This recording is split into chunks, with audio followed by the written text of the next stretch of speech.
Hi everyone, welcome to another episode of Dr. Doc. Thank you for sticking with me for so long, and if you haven't subscribed already, please hit that subscribe button and also hit the bell icon so that you get a notification every time I upload a video. Without further ado, let's head into today's episode. Today's episode, we are going to talk about the YouTube original documentary Life in a Day.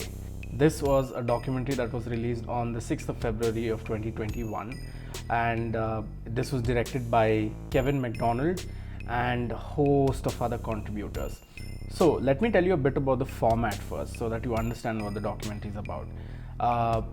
In 2010, YouTube did this experiment where they asked people from all around the world to record their life on one particular day. They gave them the date and they told them to record whatever you want to say, whatever you're doing, whatever you want to do on that particular day, and submit the footage to YouTube. And they compiled this into a huge documentary of around 90 minutes, and it became very viral because it talked about and it showed life in a very unfiltered way as to what's happening around the world. So this year they did the same thing. It's just that many more contributors sort of gave their videos to YouTube. I think in the introduction itself, they tell us that around 324,000 videos was sort of submitted from 192 countries, and they were required. People were required to record on 25th of July 2020. So as you can imagine, a lot of videos regarding COVID-19 etc. was submitted, and what resulted was 1 hour and 25 minutes of emotional roller coaster, because this documentary sort of, right in the beginning, in the first 15 minutes itself, I was teary-eyed, and actually I was bawling, and it was a very magical experience. And yeah, let's go into the treatment of the film. So as I mentioned earlier, there were a host of contributors, and they are deemed as directors of the film itself because they played a small part in making the film. Although Kevin Macdonald directed the entire as to how the storyline would go, you can imagine, because there are so many videos that are submitted, people in the post-production studio need to go through all the footage and they need to sort of recognize common themes. So it really does not like, there is no storyline as such. It is impossible sort of to build a overarching arc to say, but it talks about a lot of themes. One of the themes they talk about is love, how people profess love in different ways across the world. Daily routines, it can differ from house to house, and you can just see how people's routines are very similar wherever you go.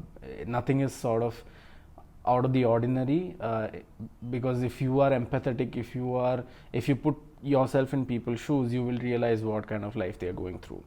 Another theme they talk about obviously is COVID-19, working from home, having food with family, talking about what the future holds. A common theme in one part is death. There are people who talk about how they feel death is something that they don't fear, it is a natural part of life. At the same time, there are some people who are treated as dead even though they are alive. So there are multitudes of themes that this documentary talks about in a very humane way. You are going in, because people have shot this in very intimate spaces in their personal lives. You can see how there is definitely hope left for humanity, I feel, because one very important aspect of this is they don't touch too much about politics. They show people from different political leanings, of course, but they do talk about issues that matter, like Black Lives Matter, for example. That was a very big, it still is a big issue, but the protests in America were happening around that time, 25th of July. There are different other things that the documentary sort of sort of throws light on, but it keeps out the, what can I say, the dark aspects of life. The main, I feel that the main goal of this documentary was to show that people around the world are very similar to us. We sort of build walls to sort of differentiate ourselves from people. Be it 50 kilometers from my house, you will not connect with those people because you feel that they are from a different class, and be it economic or social. We build those walls, and the moment we sort of demolish those walls, you will be able to see life in with a much wider lens. Your narrow mindset will sort of widen itself, and of course those walls will be broken down automatically. I think that is one main aspect of life in general, and I think this documentary makes it clear to me in many ways that life is simple, but at the same time life is very complicated. It's not that we cannot figure out life. Some people have it easy, some people have it tough, but we are all in this together. No matter where you are, we are all in this together, and we will be able to figure it out, because come on, we have just one life, and if we do not give time for friends, for family, for ourselves,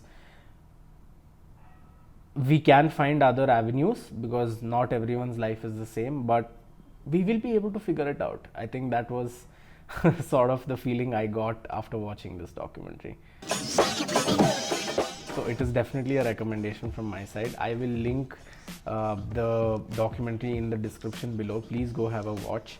I think all of you should aim to watch this with your family, because I'm pretty sure we all have had heated discussions with our family, or even friends for that matter, about multitudes of things.